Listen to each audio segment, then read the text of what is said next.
Aloha friends, it's Robert Stehlik. Thanks so much for tuning in to the Blue Planet Show. Today's show is extra special. I got to meet with Jimmy Lewis. Derek and Lucas and I visited his workshop in Haiku in Maui, where he showed us his whole workshop, gave us a full tour, showed us his house as well. He even gave us t-shirts and signed them. This is the t-shirt he gave me. So that was a super fun trip, and I highly recommend watching this one on YouTube. I'll post it as a podcast as well if you're doing other things, but the visuals are great. He shows us the full tour of his factory, his dust collection system, how to shape a board from basically cutting it with a hot wire, cutting the blanks, installing inserts, foil tracks, his philosophy on shaping, and how he was inspired by seaplanes when he developed some of the early foil boards, and showed us a hydrodynamic plate mount that he developed for the air chair, and then how to get sharp edges when you're glassing, how to shape a twisted V-tail. So he's not holding back, sharing whatever he knows. So cool of Jimmy to give us all the details. And at the end of the interview, I'll also make some special announcements about the Molokai race, a couple other things. So stay tuned to the very end. Thanks so much for watching. And without further ado, here is Jimmy Lewis. Tell me again about the design and how you came up with that kind of well, this guy, Vitor Marcal, he's a lifeguard captain on the North Shore now, right? And he's been a lifeguard for as long as I've known him. I've known him for a little over 20 years. And he was one of the first guys foiling when Laird first started foiling and using the boots, to bolt themselves onto the board, and those air chair foils. They had like snowboard bindings, right? Yeah. So they just sit. And so Vitor was pretty progressive on it, to know that he needed to adjust his foot straps sometimes or his bindings. So he had me put these tracks on, and Vitor was really good. He could do jumps and backflips on a wave with that air chair, and he'd said, when I jump and I come down for a landing, my board would always stick. And he asked me what kind of shape could I do so it wouldn't stick so much. And the first thing I thought of was a seaplane, because they're made to land on water, at a high speed. They're coming in for a landing, and they land on water without dragging and flipping over. So I started shaping that, just like a seaplane, basically. The first few I did, I also had a step at the back, like one of those seaplanes. Oh yeah, kind of like Derek's boards have that step, yeah. Yeah. Well, the original foil boards I was doing had that step in the back. So basically, it's a V, like here it's a pretty flat V, and then it becomes more like a double concave V. Yeah. Pretty hard rails all the way through, yeah. Yeah. Nice. And what was his feedback on this? Well, he loved it. And he'd send me videos of him, and he'd jump, and he'd come down and touch down, and immediately just spring back up onto the foil. Excellent. And so, to me, it just seems to be an obvious design to do on any foil board, because foiling, obviously, the most important thing is getting up on the foil. And then, so takeoffs are important, and coming off the foil and touching down is not good. If you do, wouldn't it be best to have a board with the least amount of resistance when you're touching down? And I see a lot of boards with round edges up here. Oh, it's softer and it won't catch. And it's like bullshit. As soon as it touches down, it's catching at a high speed. When water goes over a rounded surface, it causes drag. That's physics and hydrodynamics. It's not my opinion. That's just what happens with water going over a rounded surface. It drags. And so I've seen pictures of Derek sinking his rail on cutbacks, and there's not even any disturbance in the water, because a hard edge, and I don't do my bevels on a real shallow angle. I do them on a steep angle, because I want an edge like this touching down. I don't want a big flat surface on a flat bevel touching the water. I want an angle touching like that, and it'll just cut through the water, and the bottom shape will allow it to spring back up a little bit better. Over this whole area down in there, and I put some wax paper, because this is all polyester, right? And then I would just push this down in there, and I would mold all of this, right? All that glass in here. So now this thing fit perfect. But these edges were rounded, and so I'd put wax paper around this thing in here, and I would just fill up the resin around there to make that hard. Okay. Then after it was done, after I did that, you can see I drilled big holes in here, fill those holes with resin, knowing I'm going to drill a smaller hole through it later, right, to keep it sealed, yeah? Okay. And then on the top, because he used flathead screws, I don't know if you can see these darker areas. You know those, how Angulo used to make phasers with the little, anyway, I made a drill with a slightly rounded bit like that. I still got it in there, and then I would just go, and I would just sand out a concave, and I'd put about 15 layers of glass in here, and then grind it flush. Okay. So it was a big fiberglass washer, basically, right? Yeah. So then he can stick his bolts through there. They'd be flush on the deck, and they'd come through here, and then he would bolt this in there, right? Yeah.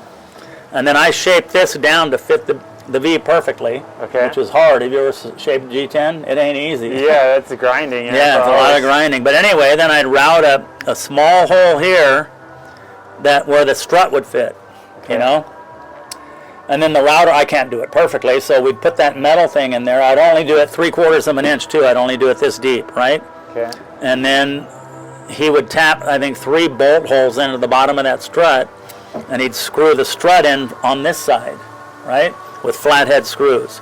Wow. So the strut would be bolted to this, and then I'd put the strut in with wax around it, and I'd fill that up real tight with milled fibers. So it was solid, right, and tight. And then he would bolt this onto the thing. The strut would bolt onto this, and this would bolt onto there. And this would be shaped perfect with the bottom. So that was basically the air chair didn't have like a plate mount on it, right? Or well, is that what it was? the air chairs, I think, those things were about this tall. Right. I don't know if you ever so they cut the mast short. Yeah, they just whacked it off wherever they wanted. And originally they were just welding on a 1/4 inch or a 3/8 inch piece of steel, and then bolting that on the bottom of the board. And Brett Lickel was the first guy to have me route out a hole and put that plate flush with the bottom of the board. And I mean, basically, nowadays we got the plate mounts that sit on top of the board. This would actually be a much more aerodynamic, or hydrodynamic design. There's nothing in the way. Because there's no drag from the plate. Yeah. It's kind of like the tuttle box where the mass goes into the board, right? Yeah. Yeah. That's really But smart. do you guys really feel that plate dragging when you're moving? I think for racing it matters. Like when you want to get going, when you first get going, you have less drag, and then also where it's important is if you touch down at high speed. That's when you have extra drag. You actually really feel that. You feel it. Yeah. This is one of your new Downwind Shapes, right? It is, but this guy's going to use it for winging. I don't think he's going to do downwind. So light wind winging. So I don't know if it's going to be light wind or whatever. He lives in Santa Barbara. But no matter what kind of board I do this bottom shape. This is a prone foil board, a stand-up foil board for waves, a downwind board. The only difference about a downwind thing is this. On any other board, I would put a kicktail with the V, but for a downwind board, this center line is straight. There's no kick at all, and that's to have a longer, straighter water line will paddle into a swell easier. It's really cool. So how are you? It looks like you. This is going to have that step. Yeah. But there's no. This is straight right here, or in the end, it's going to be straight. See, there's no. This is totally straight here. This is kind of like Derek's new board is like exactly the same in the tail, right? Or the design, right? Yeah. And he has this step here too. Yeah. I think so. But the center line here is straight. So, and then when you sand it, you put a pretty hard edge on here too, right? Yeah. On this one. Yeah. I'll show you how I do it. Anyway, I'm still. Sometimes when I shape this, I add a little, but it's it's pretty straight. Yeah. I don't want after all this is sanded, this might be a little straighter. But the way I do that is I take this piece of a paddle shaft and I wrap that plastic around it, and I mask this off here and there, and I'll put this here, and I'll just pour resin in there. You fill it to a hard and I'll prop this up a little bit like that. And what I do is I'll mix the epoxy and wait till it starts getting super hot, almost going off. and then I'll start pouring it in there. And then I'll have to keep scooping it as it's gelling to get it, so I don't have to do 5 different batches, right? I want to do it in one batch. And I put some putty over here to hold the resin, a reservoir, like that. And then I think I prop it up a little bit, like, and then you have to like do that. One each for Yeah, each side. I got to do it for each side. Wow. So, but I mix up the resin and wait about 5 minutes and feel the cup until it starts getting hot, and then I'll pour it in there. And then within a few minutes, 5 minutes, it starts gelling, and then I'm sitting there with the stick, shoving it all up in there. And then when I pull this off, this is a perfect radius already. I don't have to sand it at all because it's this shape. Right. And that plastic just pulls off. Nice. And then I got that. This is the stuff that we used to close vacuum bags with. And this is the stuff that this will be kind of stuck in place here. And then I'll just take some of this and putty up this edge and make my reservoir here and over here so the resin doesn't pour out the sides. Yeah. It's a pain, but then I'll do it on this side glassing too. secrets from Jimmy Lewis. Secrets. Cool. But I love telling people my secrets. I like how you, I guess the carbon, you just lap it and then you cut it right at that sharp edge all the way around. Well, the first layer, I glass the bottom first and tape it off up to here. Right. And then I'll do I'll paint the colors on. I just paint these on. Yeah, so these are painted kind of right onto the carbon. Onto the carbon. So it's kind of like instead of a hot coat, you use paint. Well, a hot coat. This is ready for a hot coat now. Okay. Actually, I got to do this molding tomorrow. Yeah. And after that's molding, and then I'll hot coat it. So the next step is hot coat. Okay. So sorry. So you do the bottom. Glass the bottom, and then the next. Yeah. And then I'll grind this, and then the next day I'll mask off this, and then the carbon gets wrapped around to here. And it's wrapping around here, and then when it's hard, I just grind that down to the tape, pull the tape off, and then see the carbon, and that's the carbon right there. Right. Where that carbon was like this, now it's buttered up right there. Yeah, it just ends right on the edge, right? Yeah. And so then it's a strong corner, too, and it reinforces the corner. Yeah, well, it would be stronger if it was lapped, right?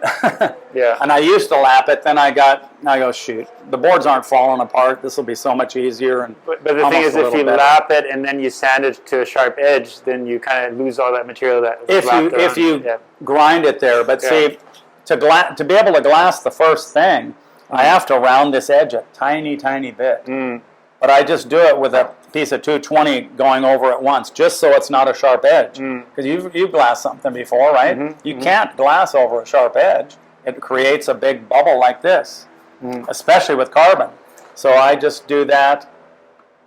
And thing is, I do a lot of hot coat, and I build this out. I don't actually do a reservoir like I would on a surfboard. So all these little pinholes and stuff, that gets taken care of in the hot coat, or do you use seats? It'll fill up. Seal them separately? Well, I used to. Like, not really pinholes, but I don't know. Yeah, it'll just fill up in the. Yeah. I mean, it's not going to fill up white, but it's not going to show. You just suck on every little thing in. Well, I was curious if that pen line went all the way through. Yeah. I mean, that pinhole. Yeah. Cool. But another secret I do. Yeah. Have you ever seen how sharp I get this? So I'm going to hot coat the bottom, right? Every layer of glass or carbon or resin you put over a sharp edge, it gets rounder. Right. So, tomorrow or the next day, I'm going to hot coat the bottom, and it's going to be all filled in. Then I'll be able to sand it really, really smooth. So I used to baste along here trying to build this up, and I would never be able to get a good sharp edge on it. So now what I do is before I get it ready to hot coat the deck, and I'll tape off around here like this all the way around. And so when it's upside down, the resin's going to drip down here and form big drips on here. Right. That'll kind of make enough resin on there for me to sand a sharper edge. Right. And then here's the killer thing I do. I'll just mask off this like that. Oh, so then when the board's upside down. Yeah. That is a good secret. I'll just paint some resin on there, on here, and I'll paint some resin on this again. I'll double hot. This will already have one hot coat on it, and then I'll paint resin on it again. So it's got 2 hot coats. This will have resin on it. But this will be with the board upside down, so the gravity will make it all swell up in the middle. Yeah. So I'll paint a bunch of resin on there. Yeah. Peel that off. This tape stays there, and then I'll flip it over, and then I'll just hot coat the deck. And all this resin runs down the rail and form drips on the rail to make that hard edge. Make it easier for me to get a hard edge sanding it. Now the gravity is going to pull all of this resin on that little thing down in, in a cave, you know, they have the drips coming off of a cave are called stalagmites or stalactites, and the bottom is the other one, right? Right. So it makes all these stalagmites or stalactites on the bottom of this edge, and it forms a big old bead there. Right. And I can just take my grinder down one side of it and down, you know, holding it on the flat of the V 2 times or 3 times, and it's a sharp ass edge. Yeah. It's like sharpening a knife. Yeah, exactly. Do you when you sand, do you ever tape off the high point, like so you sand one side with tape? When I do the foam, when I when shave you do the foam, yeah, but I don't need to. I'm good with the grinder. With the grinder, you don't need it. Yeah. So basically, when you're shaping to get this edge, you put tape on one side. Yeah. And then sand this side. Yeah. And then When tape on the other side. When I'm shaping it, I definitely do that. Yeah. I'll mask one side. Keep a nice straight line too. Yeah. That's really cool. But I like to show when sometimes somebody here, if somebody happens to be here, I like to show off how I do that thing with the grinder. Because it's just a matter of taking the grinder on this plane and then on that plane, and it just makes that resin. What is the dimensions of this board? I think it's 6'2" and 20 inches wide. 20 inches, okay. Yeah, I think the one you made me was is 6'9" by 17. 17 and a half? 17 and a half, I think. and a half. 17, 17 and a half. Yeah. Super, it's narrow, but it's pretty stable. Yeah. Like, I know at first you was concerned that it was too thick. And it was going to be chippy in the water. But not? No, it's not. Yeah, I stand on it because of the length, I believe it's good. Yeah, do you know who Jim Winneman is? Yes. The guy in Victoria, his girlfriend, Victoria, just got how big was it? It might have been, 6 feet and 18. And she's going to stand on it. She's going to stand up, paddle down. Oh, awesome. Yeah, and they took they took it in the harbor the other day just to see if she could, and she could do it. Kind of wasn't easy, but and but it had a kick in the tail, not like this. Oh, okay. I think that kick, like with that nose, it worked good getting the plane and surfing and stuff like that. But with the big bevel, every time I would hit the white water or turn, the thing would direct, right? So I think if had like the flat, it would be unreal surfing noise. Or a kick, you mean? Yeah, this thing touched, right? Yes, when it touched, then it just straight line. This design wasn't. Yes, Well, like Sid Keeney, my friend on Kauai, got one like this, and he wanted to use it in the surf too, and he said the same thing Derek said. Yeah. But the shape ain't made for surf. Right.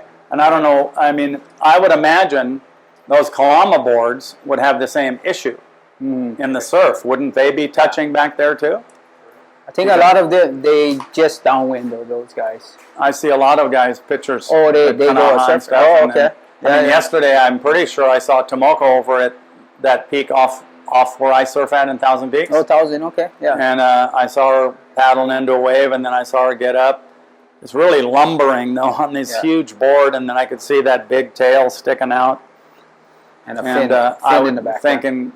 If this shape is touching in the wave, the other ones would too. Yeah. But I don't understand why people want me to do this shape on a wave shape or even a wing shape. Yeah. You know. Yeah. But downwinding for sure. Yeah, was really good. I mean, that's what it's. The reason I kept it straight like this, it was actually Jeff Chang wanted me to do it, but still do that a little bit, and just so there's more. Glide to catch the swell. Mm-hmm. It's not the same as catching a wave. Right. Yeah. Catching a downwind swell is a lot harder.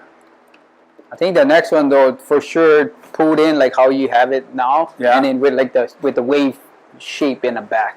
That would be like. You mean like a little kick tail? Yeah. Right. How you got the other one? Yeah. For sure. Oh, yeah, definitely.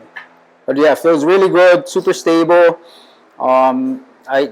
Same thing. I thought 17 inches. I grabbed it under my arm, going, no way, I jumped on. I'm to like, paddle it. Yeah. And then I even took it out winging because we had the Hawaii race. Yeah. We just entered. And I needed something just in case I came off of foil, something to lay down and paddle. Yeah. And it worked great. It was like, oh, yeah, it's wonderful. And then when we came into Waimea Bay, the wind stopped. So I came up probably like a third of the way in to the sand. On the wing? And I had to paddle, and I laid down. And once I laid down, I was like, oh. Oh, really? So fast. Yeah, super fast.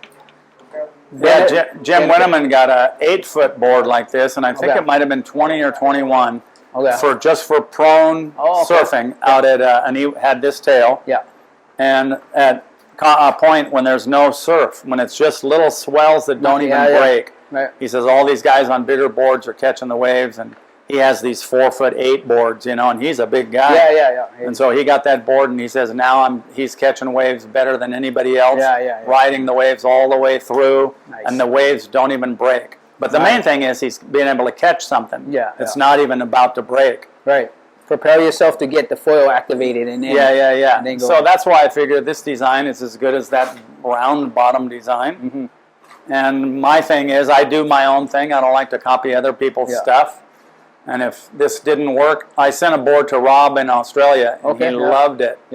Like this. And if my shape didn't work, then I just wouldn't do a downwinder. Because I don't care too much. I don't to have the other one. Yeah. No, I really like this hard edges right through, because even in the beginning I can feel it just, you know, like right away. Just and especially when you come down. Yeah. Because I was just thinking about it yesterday. The issue about round rails versus hard rails. Yeah. On a stand-up surfboard or a regular surfboard, the board is always in the water. Yes. Yeah. And there's a reason to have that round rail, so when you're doing a hard bottom turn, the water holds it. Oh, yeah. You know? Right. And the fins back here hold the hard edge in.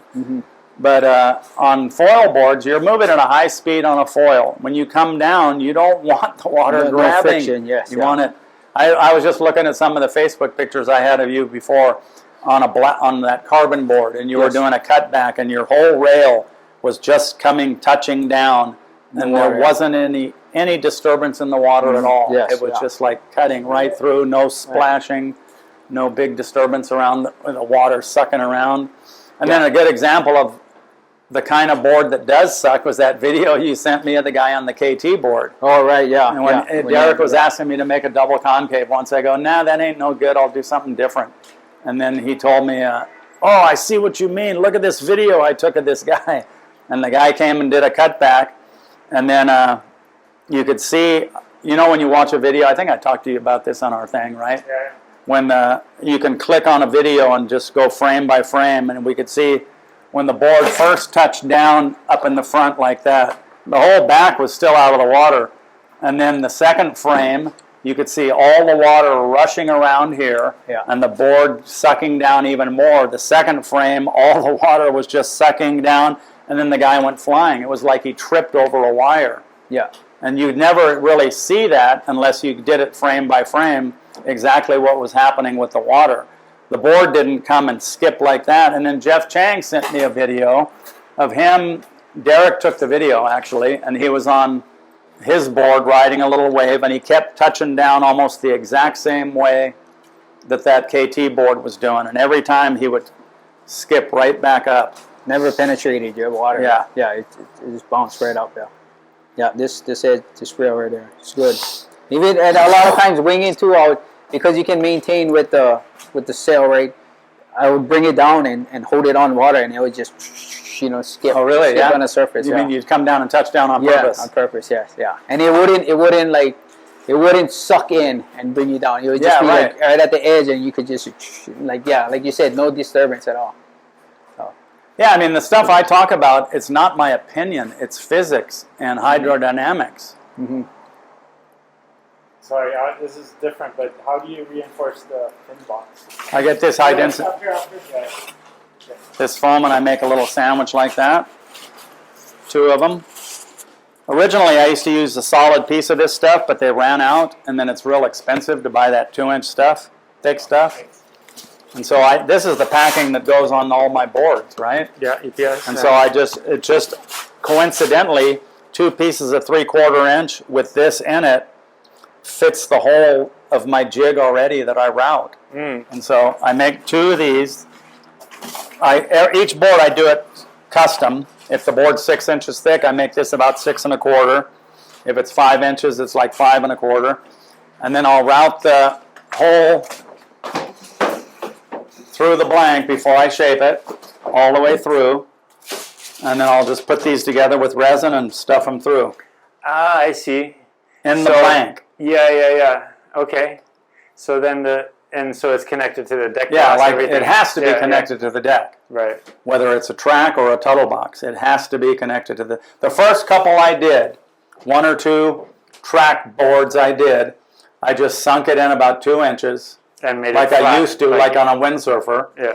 2 pieces, 2 inches deep, like that. Built the board, put the fin boxes in, and they all broke almost immediately. Mm. Yeah. I think the whole, just the whole, what do you call it? This reinforcement thing was pulling up. The fin boxes were pulling this out of the board. It has to be connected to the deck. Right. And then after I glass the board, then I just route the holes for the fin boxes and put them in with 4 layers of glass. Okay, so Jimmy's going to show us how he hot wires this shape of the tail, the twisted V you call it, right? Okay, this is a. We could actually take a piece of foam and do it if you wanted to see it, or do you want to just? Here, you hold that on. Yeah, I'll hold it on. So imagine this this is just the board, and the foam is like that. All right, these pieces are all taped on, so they can't move.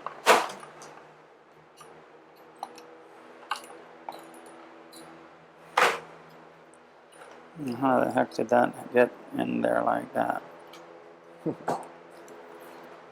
Anyway, yeah. And then I just take the hot wire. So the hot wire. And just follow this. Whoop. Oh. Derek, you want to just hold that on there? And then I just go like that, and it cuts like that. That's so cool. Yeah. And then when you're twisting the hot wire, it's like a twisted V. Yeah, when this is the guide for the middle, and this is the guide over here. Yeah. And so it just cuts it. The first one I did for Jeff Chang, I hand shaped. Yeah. Because I drew a line here, kept one on there, and just shaped it off. And I could shape it by hand, but... That's so interesting because every surface here is flat. It's pretty flat, yeah. But when you look at it, everything was curved, right? Yeah, right. So anyway, when I was telling Jim Winneman, it kind of looks like the spiral V. And he just forgot what term I used, and he called it a twisted V. And you remember that band called Twisted Sister? Yeah. So I just kind of liked that name, and so I just decided to call this board the Twisted V instead of the Spiral V or whatever. Right. That's where that came from. That's Twisted really V. Cool. So how many boards do you make right now? The last 6 months it's been slower than before. Well, that thing is, I've always got 1 or so going, and I only like to do 2 or 3 max at a time, staggered, because I don't like sanding or polishing 2 boards in a day. And I got to stagger them, and I don't like having to move boards around on the racks. I like to have a board on one rack and not have to move it and shuffle stuff around. Right. And I used to have like 4, 5, 6, 8, 10 orders backed up. Now I have 1 or 2 max. And I don't care. If I don't have any orders, I'm happy. Works for you, right? Yeah. I mean, you also probably how many production boards do you sell for every custom you make? Probably. The last year, probably as you know, has been slower than at the beginning of the pandemic. Was killer. Right. We'll show. Jimmy's going to give us a little bit of a tour of the factory. Different sizes and different widths and stuff. And I make templates like this, which is a rocker template and thickness flow template, what I call it. And we got different ones for different size boards and shapes. And there's 2 of these identical. And then we take that, and it's got nail holes on here, you can see. And I'll nail that on the side, and we got to make it real accurate on both sides. And then like that hot wire I showed you in there, I got the big one right here. Then I hot wire out the blank. Yeah. So this one runs along the. Yeah. So I just hold that wire along the edge of this, cut the deck, and then I'll run it along the bottom and cut the bottom. And this runs at 120 volts. So if you touch no. Oh. Well, yeah, you plug it in the wall, but it's got a dimmer switch here, and it's actually on 0. Oh, okay. If I turn this up a little bit, the wire starts getting red, and if I turn it up all the way, the wire just explodes. Oh, yeah. And it cuts the foam. And what kind of Yeah. metal is Did you see that video of my friend? Stainless steel? Yeah, this is just leader wire from like fishing. Leader wire? Yeah. This stuff.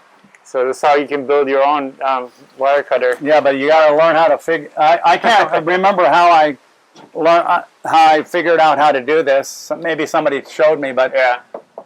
Derek saw Dimmer this switch. this friend of mine in Florida, this hillbilly guy from Tennessee, wanted to make one, and I told him, okay, you got to get that dimmer switch.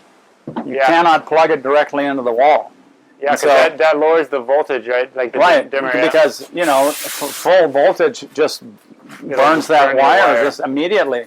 Right. So anyway, he had his blank there, and he made a little video. He goes, okay, I'm getting ready to do this. And but anyway, he's got the templates taped on this piece of foam, and he put the camera over there, and it shows him plug it in, and the hot wire is just resting on this. As soon as he plugs it in, the wire just turned into flame and sank and cut his blank in half, and the foam was burst into flames too. And he goes, oh, well, I guess you saw that.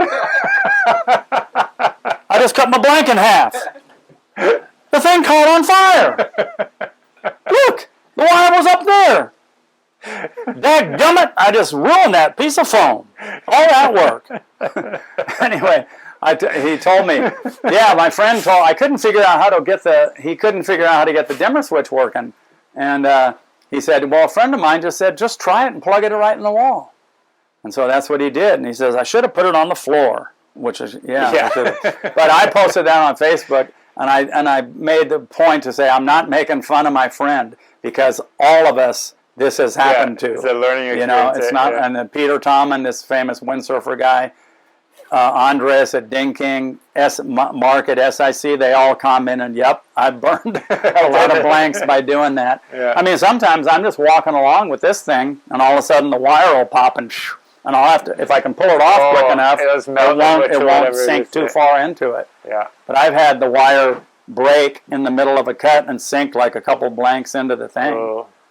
So how often do you have to replace the wire? Not very often, I mean, it could be 6 months it might last. The thing is, the older it gets... I'm just curious, like for people who want to make a do-it-yourself, like what setting of the dimmer switch? Is it like on 0? It depends on which dimmer switch. So most of the time it's just 0. You leave it on 0. It depends on which dimmer switch you get. You want to get an expensive one too. You can't get a cheap one, because if you get a cheap one, even on 0, it's almost on full blast. Where it works good with a light bulb, but not with this. But if you keep it on 0, you can cut with this for a long time. Well, the same wire. It depends on every dimmer switch is different. Right. I used to have dimmer switches where I could put it about halfway up, and I would tune it sometimes. I would turn it up a little if I wanted to go faster. And then if it started getting red, I would just turn it down a little. But this one, this is the latest one I've ever made. If it's not on 0, it blows up. Maybe you can get a close-up of this brand, Lutron Diva CL. This is a model of the dimmer switch. B-roll. Okay. Well, just make sure you get one that costs about $40 or $50. Okay. That's all. Yeah, those are the better. But if you get a $10 or $15 one, I've got a $10 or $15 one, and on 0 it was still breaking the wire. Yeah, doesn't look OSHA approved, but yeah. Okay, cool. Okay, then after we hot wire the blank, I've got actually a blank here. You can see what it looks like. This is what it looks like after it's hot wired. It's got the rocker and everything of the shape. Yeah.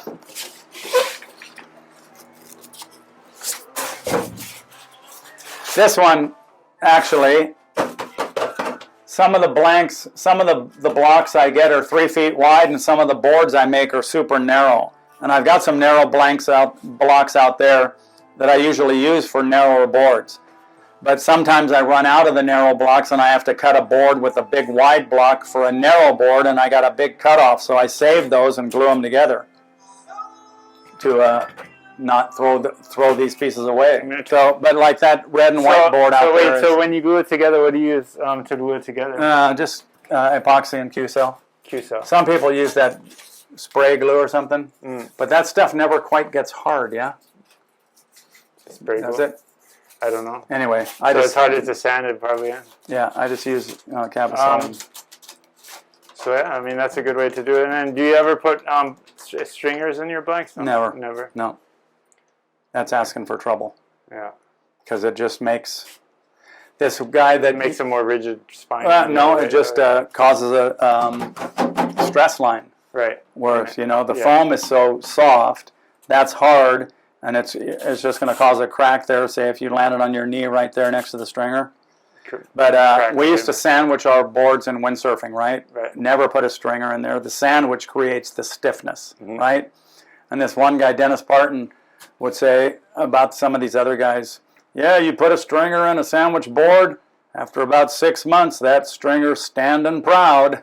Yeah. Meaning it's sticking up and the rest of the board is sucking down. Right. Right. And anyway, we got all these templates in here for drawing the templates on. Yeah. But anyway, this is the shaping room. And then this is the glassing room out here where we glass the boards. After they're glassed, this room here is where I put the fin boxes and you said sometimes you have one guy helping you occasionally, or never. You're doing everything yourself? I do everything myself. Okay. I've had guys work here before when I was doing lots and lots of boards, but I don't do enough boards to keep anybody employed, and plus I like doing it. And how long does it take to make a board from start to finish? About 7 or 8 days. I do 1 step a day or 2 steps a day max. How many man hours do you think that is? I've started keeping track of it one time, but I never finished. Right. I kept track of how long it took me to hot wire the blank, and then to put the reinforcement in, shape it, and it don't matter, to me. But I don't know. What would you think? It's a labor of love. I think. Let's see. I don't know. Like for production, a board can be like 50, 60 hours of labor or something like that. No way. Yeah. I would think maybe the painting, polishing, and all that kind of stuff. Okay, shaping might take me 2 hours. That's 3 hours for that. Glassing might take me another 2 hours max. Putting that stuff in is another hour. Hot coating and glossing maybe an hour. Sanding is an hour. Polishing 10 hours. 10 hours. Maybe 11 hours. That's pretty good. Maybe 12, I don't know. It very well could take me longer than I think because I ain't in no hurry anymore. Right. I used to buzz around here pretty quickly, but sometimes I'll just say I'm only going to do these few things today, and then that's it. But I don't think one of my production boards is no way 50 hours. Yeah. I can ask Frank and see. Sounds very less, yeah. Yeah. And let's see, after...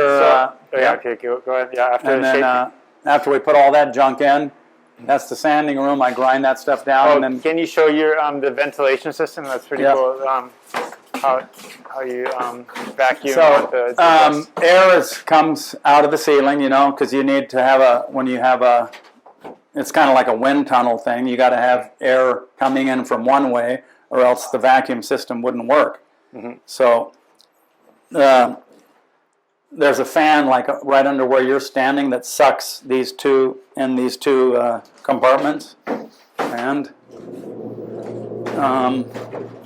you can kind of see. Let's see if I can grab some foam. That's totally custom, yeah. Yeah, I made it this whole shop.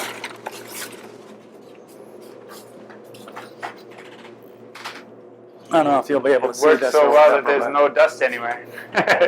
Well, I sweep up all the time to see. Oh yeah, wow! It just gets sucked right in. That's really cool. But if this room, if I'm sanding in here, there's never a cloud of dust because it's always gravity's pulling it down for one thing, but then the suction is. And when the doors close, this works a little better. But it works real good. Yeah. So, but I always clean up every room when I'm done too. Yeah. So this is sanding and grinding and stuff like that. Yeah, and I polish in here too. Okay. Nice. And to change that grains where you standing? One time I did, yeah, because it got old. No, just got old. That's soft. And this isn't as strong as the original one I had. And I use this weight a lot on boards to hold it down. And sometimes when I'm doing that, it'll slide off and it's landed on that and break it. Oh. And But it doesn't land on your foot. yeah, I'm pretty. Anything I drop anymore, like scissors and stuff, I jump because I don't want a scissors jab in my foot and these weights and stuff. So this is going to be a wing foil board, or This what? is actually Jeff Chang's board. Oh. I don't like it. He wanted me to make a round pin again, and I just ain't into that shape. But Wing foiling? yeah, it's a wing board, and I'm not sure how this is going to look. It's hard for me to tell until I actually cut it out. But it's going to be this inside line and that inside at the tail too. But he had a round pin before and said he probably wouldn't get another one. And so did Sid Keeney. Neither one of them liked him. Huh. I don't know why he wants me to do another one, but I did. I will. Okay. Where Well, we can give them. all that dust that goes on there, it's stuff that blew out there. Yeah, if you come out here, you can see.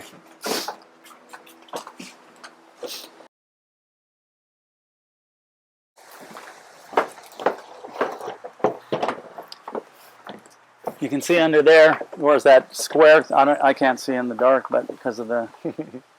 But there's the fan. You can see it's in that square thing, and then come down here and you can see. See this tube? Oh, yeah. That comes all the way down from the sanding room. And see, when I first built it, it's on a slight angle, and there was sprinklers inside of it. And so all the dust was supposed to flow down into here, and then every once in a while I would and then it has a little hole there, so the water would build up and then flow out. You know, it wouldn't just sit there and be in there. So and you can then I would scoop it out every several years or something. But I cleaned this up about a year or two ago. After all these 30 years, you know. Wow. And I don't think I'll ever have to do it in my lifetime again. It's a cool system. But, you know, I used to have this whole thing kind of, and see, I had this whole thing was enclosed. Yeah, with like fiberglass. And so I find, well, it's those sticky things, you know, that are in the painting room. Oh, yeah. And so the thing is, I took those away long ago, and there's really not a whole lot of dust anywhere. Right. So it's pretty much all just going in there. That's cool. I mean, when I first made this place, I didn't want to have any ecological footprint anywhere. I wanted to keep it all contained. Oh, yeah. I've got a recycle machine for the acetone too. Oh, really? Yeah. How do you recycle that? I'll show you. Ed Angulo had one a long time ago, and so when I moved here, when I got this land and stuff, I got one. So I wouldn't be dumping the acetone out in the ground or whatever, you know? Yeah, so But you this can is- actually reuse the acetone kind of thing? Yeah. So this is the machine. It's got these plastic bags, and I got a bunch of them up there still.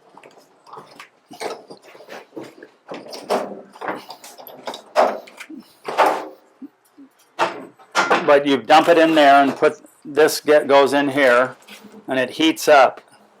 And then I put a 5-gallon bucket down there with a tube that comes out the back that goes here after it's recycled. It fills up the 5-gallon. So I'll put this about 5 gallons of this, of dirty acetone, gives me back about 3.5 clean. Wow, and then the gunk just And kind then of that's what's left over. Yeah, And it's then kind of you toss gelled, and then I just toss this away. See, it's not totally hard, but then I'll put this in the dumpster. Wow. That's really cool because then Yeah. you don't have any liquid to dump or whatever. Yeah, because And you basically get way more out of 1 gallon. I mean, I've had this 30 years, you know, Yeah. and so it's more than paid for itself 10 times over. Yeah. And but my main motivation was not having to dump the acetone somewhere. Right. When I used to be over in the cannery there was this rain gutter thing that came down, and then there was a half-round galvanized pipe going down into the gulch, and it was going about 15 feet out.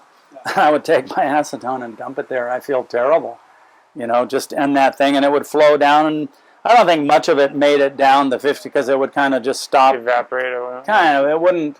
But still, it wasn't cool to do that. But that's what I was doing back then, and I go, well, I got to do something here. Yeah. Rather than dump the acetone in the ground out here somewhere. And I was just thinking recently, I wonder what the other shops are doing with their acetone. Yeah.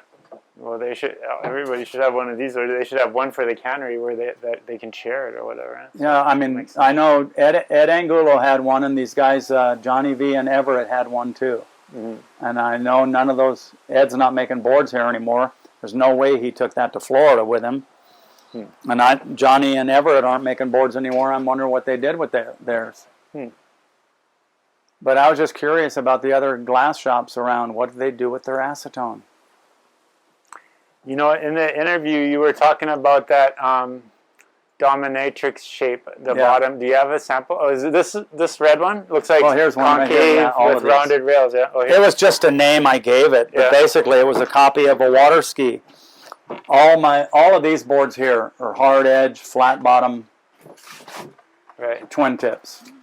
And then this German guy came by my shop once at the beginning of kiteboarding and said, yeah, you guys, are you doing the same thing that water skiers do? You want to hold a edge at high speed. You do the exact same thing as slalom water skiers. You should try that on a kiteboard.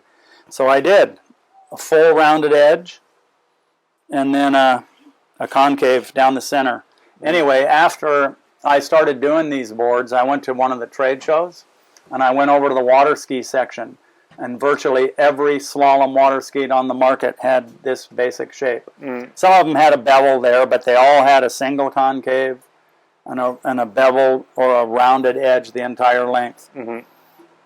And that just helps you hold the edge going. It just holds the edge. It's physics, it's physics, like I said. It's got, in my opinion, it's physics.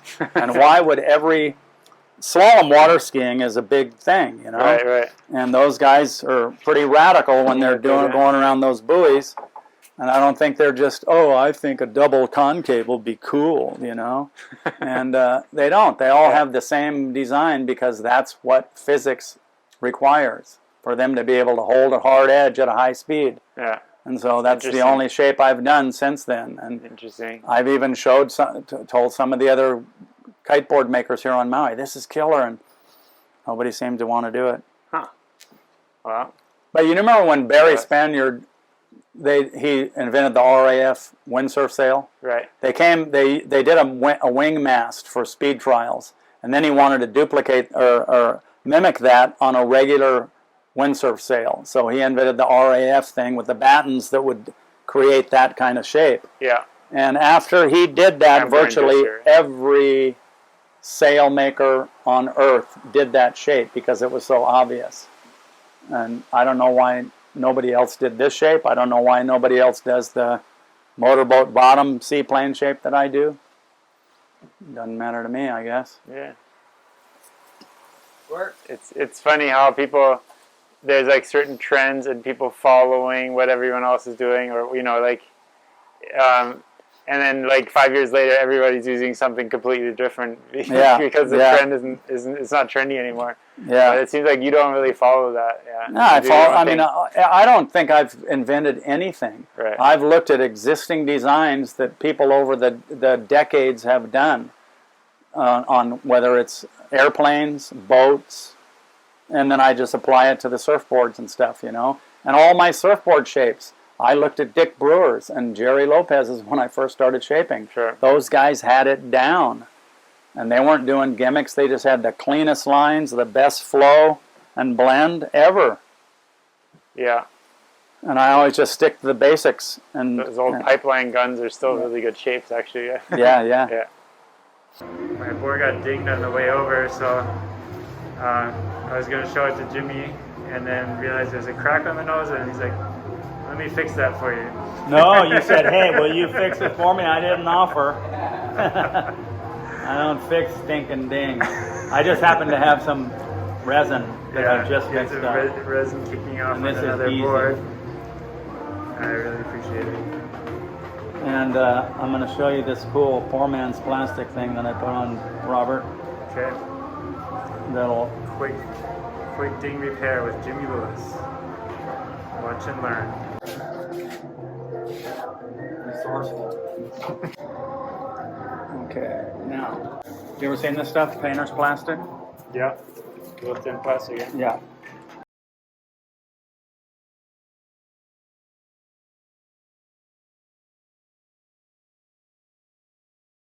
And this plastic is a little flexible too, stretches, which makes it easier to do what you want to do. Wrinkles and stuff, Yeah, you can pull all the wrinkles out. But you know the trick, you got to put your mouth on it and suck on it to see if it's leaking. Air was coming out when you tested Yeah, it. definitely a ton. And it's like, I remember that cool video you did of a downwind paddle, and you were on the board showing how the glides work and talking the whole time. That was the most informative, cool video I ever saw about that, because you were telling all the facts about how boards work, and you were talking about some guys like a narrower board because they think it'll get the glide quicker, and then other people have a wider board because it'll plane quicker. I mean, which one is better? I mean, all the downwinder I've seen, 14-foot boards and 16-foot boards on Maui, are flat bottom, hard rail, V-bottom in the back, planing hulls. Hardly anybody rode displacement hull boards like this on downwinders on Maui, or anywhere really. And I remember for a while there was a lot of experimenting going on where people tried to put a kind of displacement pointy nose in the front and then have a planing tail in the back with hard edges and stuff like that. Yeah. But basically what happens if you put that displacement nose in the front, it kind of makes the water go around the board. Yeah, And it sticks to it. For planing, you want the water to go under the board and create Right, lift, right? yeah. So you don't want to displace the water in the front because then it kind of screws up the tail. I mean, like on a sailboat, they want the water touching the front of the sailboat and wrapping all the way around, and not making a disturbance in the water and cutting through it. But we want to take off. You guys, I don't foil, but you guys want to take off. I mean, it's not like any of those boards are not working. Everybody and their uncle is riding a Kalama board. That's their thing. All right, if you're still sticking around here, still listening, still watching, you're the ones I'm making this show for. So thanks for being hardcore listeners. I know I can't get enough information about the sport, and so I just always enjoy talking. I love doing these interviews, and I love sharing it with everyone. Please make sure you leave some comments down below if you have any questions or comments or suggestions. I always appreciate that. And I have a couple special announcements. First of all, I just talked to the Molokai to Oahu race organizers, and there's some really exciting developments going on. Nothing's really 100% finalized yet, but it looks like for sure they're going to hold a traditional paddleboard world championship race on July 28th, which is for pro paddlers and stand-up paddlers only this time. So it's going to be just a paddle race. And then they're separating the full race into a separate event, probably on the Sunday before. And that one's going to be for stand-up paddle foilers and wing foilers. So there's going to be a separate race from Molokai to Oahu. And most likely they're going to finish at a better place than Mauna Bay, where you have to go upwind at the end. So an easier finish for the foilers, probably either at the Kaimana windsock or possibly Diamond Head, which I think would be ideal.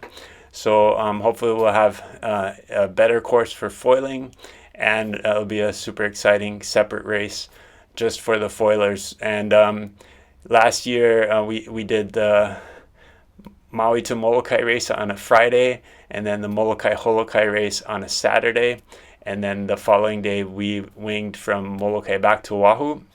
And this year that section, probably that Sunday, hopefully it'll be on that day, the 1 week before the paddleboard race. So there's going to be basically 3 foil races in a row that you can compete in, which I think is super cool. It's kind of like the triple crown of foiling, you know.